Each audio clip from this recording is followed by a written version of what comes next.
Have you ever wished you could stream music to your Motorcoach's sound system to enjoy while you're parked or when you're deadheading to a distant location, but your coach's radio doesn't have Bluetooth audio streaming, or maybe you're just in a different coach than you usually drive and your phone isn't paired with the radio? Let me show you how easily you can do that and exactly what you need. Hi, I'm Bob Berge, and I've been a Motorcoach operator driving private charters and retail tours across the U.S. and Canada for almost 20 years. There are many reasons why you might want to stream audio through the sound system on your Motorcoach, sharing music or other audio files with your passengers, or listening to podcasts such as 8 Wheels Across America, or other personal entertainment while you're deadheading or waiting for your group. Newer coaches usually have Bluetooth audio streaming built into the radio, but that can be a pain to connect if you don't have an assigned coach or are in a different coach every trip. If you're in an older coach, it likely doesn't have Bluetooth audio streaming at all. It may have Bluetooth capabilities for phone calls, but that doesn't help you at all if you just want to listen to music. And if you're a tour guide or a tour director, always in a different coach, it's almost never practical to connect to the coach's Bluetooth that's built in to the radio. Most coaches for the last decade at least do have wired connections that allow you to connect your phone to the bus's sound system using a cable with a mini stereo plug on each end to connect your phone or tablet. But many phones no longer have a headphone jack and require a dongle to plug into the system, which may limit you doing other things with your phone, like charging it. Here's a better idea that covers all of those situations. It's a small, inexpensive Bluetooth receiver. This is one that I've had for several years. It sells for less than $20.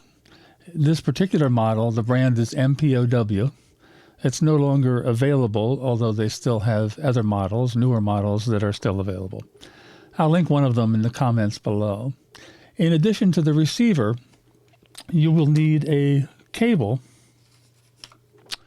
such as this. It's a 3.5 millimeter mini plug stereo cable. It has a 3.5 millimeter mini plug at each end of the cable to connect to the sound system on your coach. Or in some cases, a Bluetooth, here's a better image of it. In some cases, you may have a Bluetooth receiver that has a double-ended 3.5 millimeter mini plug connector like shown in this photo. Using your Bluetooth settings on your phone or tablet, you pair it with the receiver. Directions will come with the receiver and may vary from one receiver to another.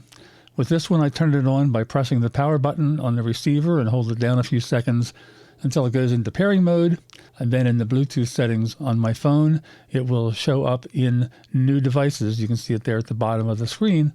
And if I just click it to pair it to my phone, it connects and you're ready to go. This is a one-time thing.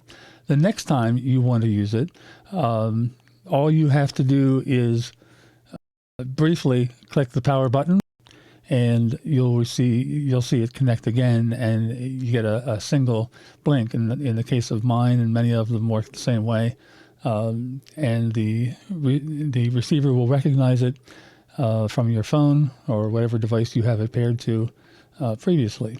Very easy. With a cable, plug one end into the receiver and the other end into the 3.5 millimeter mini stereo plug for your coach's sound system. It might be on the radio on your coach, like I'm showing here. You can see the mini stereo plug at the bottom left there in the red circle. Or it might be on the top of the Enhanced Media Center, for instance, on recent MCI J4500 coaches. Prevost H345 coaches have a couple of different places you can plug it in. One being above or on newer coaches below the shelf in the first row behind the driver on a Prevost H345. Another one is in the bottom drawer of the driver's console shown here. In addition to the stereo mini plug that you see, there is usually a USB-A plug next to it, which you can use to power the receiver. A second cable, such as the one I have here, the USB-A cable plugs in next to the mini plug input on your coach and provides power to the Bluetooth receiver. Here you can see it plugged into the connections in the bottom drawer of the console on my Prevo. Here's an example of the USB cable that I use. You can see the USB-A connection on one end and the micro USB on the other end that goes into the receiver. The receiver usually has a rechargeable battery, as I mentioned, that will power the receiver for a few hours.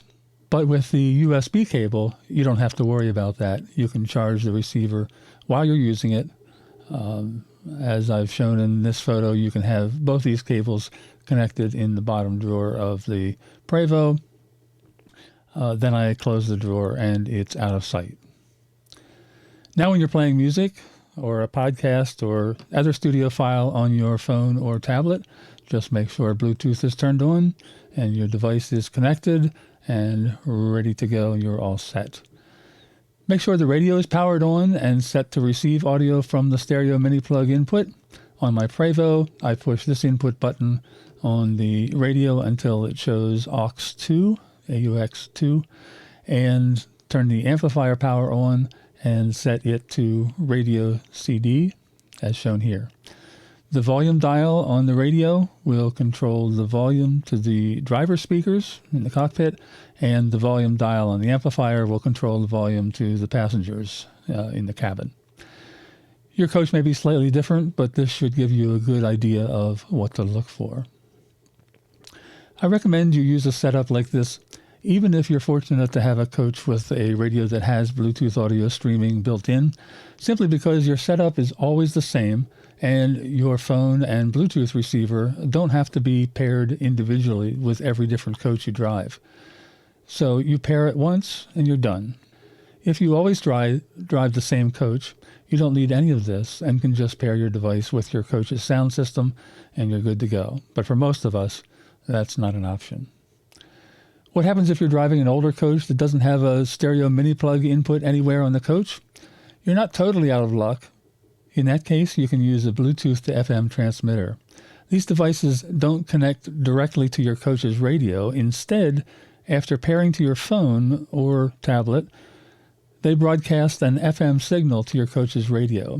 You just set the radio to the same FM frequency being broadcast by the transmitter. Usually you have a choice of frequencies to select on the transmitter so that hopefully you can find one that's not near a strong radio signal near your current location. There are two issues to be aware of with FM transmitters. The quality of the audio being transmitted will never equal that of a Bluetooth receiver that is directly connected via cable to your coach's sound system. And secondly, as you're driving down the highway, the best FM frequency will change, and you'll need to retune the transmitter and radio occasionally to keep a good connection. This is definitely a second best situation, but can be workable if you have no other way to connect. I hope this helps you get connected to the audio system in your coach. Let me know in the comments below if you have questions or comments or suggestions, and I'll help as much as I can. Thanks for watching. Please like and subscribe if you find this helpful. See you soon in the next video.